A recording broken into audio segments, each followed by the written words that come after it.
Hello दोस्तों, आप सभी का स्वागत है आपके अपने YouTube चैनल हिंदी सरोवर पर। जो लोग चैनल पे नए हैं कृपया चैनल को सब्सक्राइब कर लें ताकि आप तक वीडियो पहुंचता रहे। आज हम बात करने वाले हैं आपके जो थर्ड ईयर का 5th सेमेस्टर है दिल्ली विश्वविद्यालय हिंदी ऑनर्स का।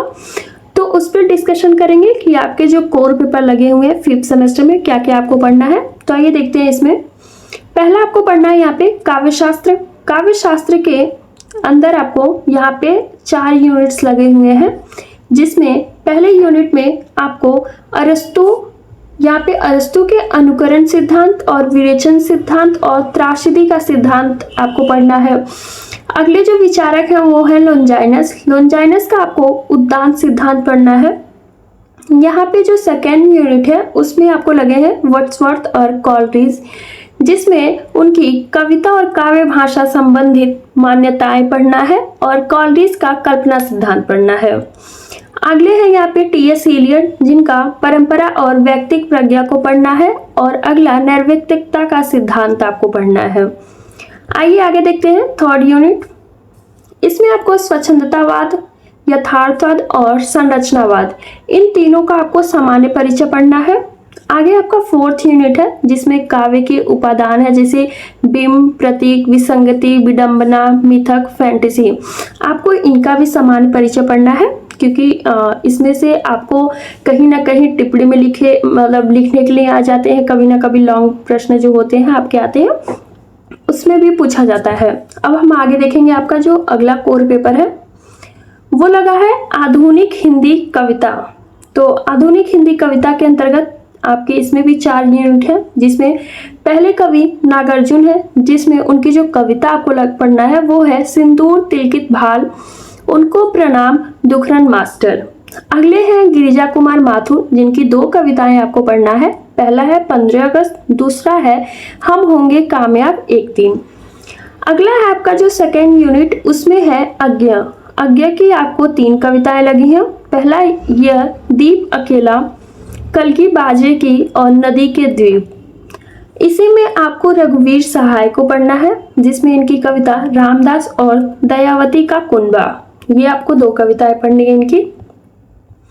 आगे आपका जो थर्ड यूनिट है, थर्ड यूनिट में जो कवि हैं वो है भवानी प्रसाद मिश्र, जिनका गीत फरोश कविता पढ़ना है।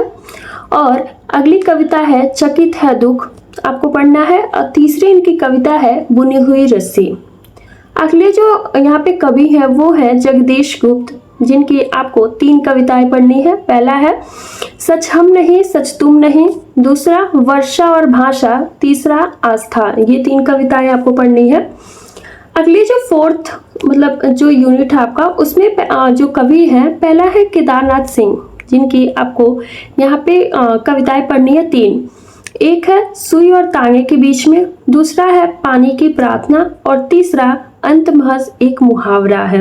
आपको ये 3 कविताएं। और जो आपके फोर्थ यूनिट में दूसरे कवि हैं वो है कुंवर नारायण। इनमें आपको पढ़ना है एक वृक्ष की आत्मा और दूसरी जो कविता है एक अजीब सी मुश्किल और तीसरी कविता है कविता की ज़रूरत। ये आपको कविताएं लगी हुई हैं इस सेमेस्टर में पढ़ने के लिए।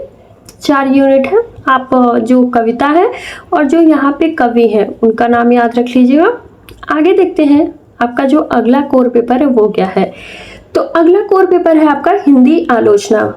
मुझे जहाँ तक लगता है कि आपको जो समस्या आने वाली है वो हिंदी आलोचना, क्योंकि हिंदी आलोचना थोड़ा कठिन हो जाता है हमारे लिए पढ़ने के दौरान। तो आप इसे पूरे मन से पढ़िएगा और आशा करती हूँ आप सभी की जो पढ़ाई है बहुत अच्छी चल रही होगी। तो आप हिंदी आलोचना का देखते हैं कि हिंदी आलोचना में किनको आपको पढ़ना है। पहला आपको जानना है कि हिंदी आलोचना के विकास के विविध चरण, जिसमें मध्यकालीन, आधुनिक और समकालीन, यानी कि जो हिंदी आलोचना है उसका विकास किस प्रकार से हुआ था, जिनका जो इसमें चरण दिया हुआ है कि आपको मध्यकाल का पढ़ना है, आधुनिक का पढ़ना और समकालीन, इन सब जो चरण है इन्हीं को पढ़ना है। आगे है सेकेंड यूनिट में 3 को जो यहाँ पे 3 लेखक है, भारतेंदु का जो नाटक है ये पढ़ना है।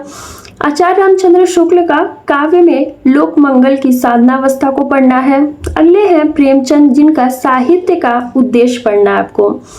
आपका जो थर्ड यूनिट है हजारी प्रसाद द्विवेदी, जिनमें आपको लगा हुआ है आपका जो मतलब आपको जो पढ़ना है वो है आधुनिक साहित्य और इनकी जो नई मान्यताएं हैं, आपको ये पढ़ना है थर्ड यूनिट में। और आगे है रामविलास शर्मा, जिसमें आपको लगा हुआ है तुलसी साहित्य के सामंत विरोधी मूल्य। अगले है अज्ञा का आपको पढ़ना है तार सप्तक की भूमिका। अगला फोर्थ यूनिट है, इसमें भी आपको 3 लेखक दिए हुए हैं, जिसमें नामवर सिंह है जिनकी है नई कहानी सफलता और सार्थकता। अगले है निर्मल वर्मा, रेणु समग्र मानवीय दृष्टि। और आगे है राम स्वरूप चतुर्वेदी, जिसमें आपको पढ़ना है निराला को। आशा करती हूँ आप सभी को बहुत अच्छे से समझ में आया है। प्लीज़ चैनल को लाइक सब्सक्राइब शेयर करना ना भूलें। Thank you. और यदि आपको इसका PDF चाहिए, आप टेलीग्राम चैनल ज्वाइन कर लें, जिसका लिंक डिस्क्रिप्शन बॉक्स में दिया गया हुआ है। Thank you so much.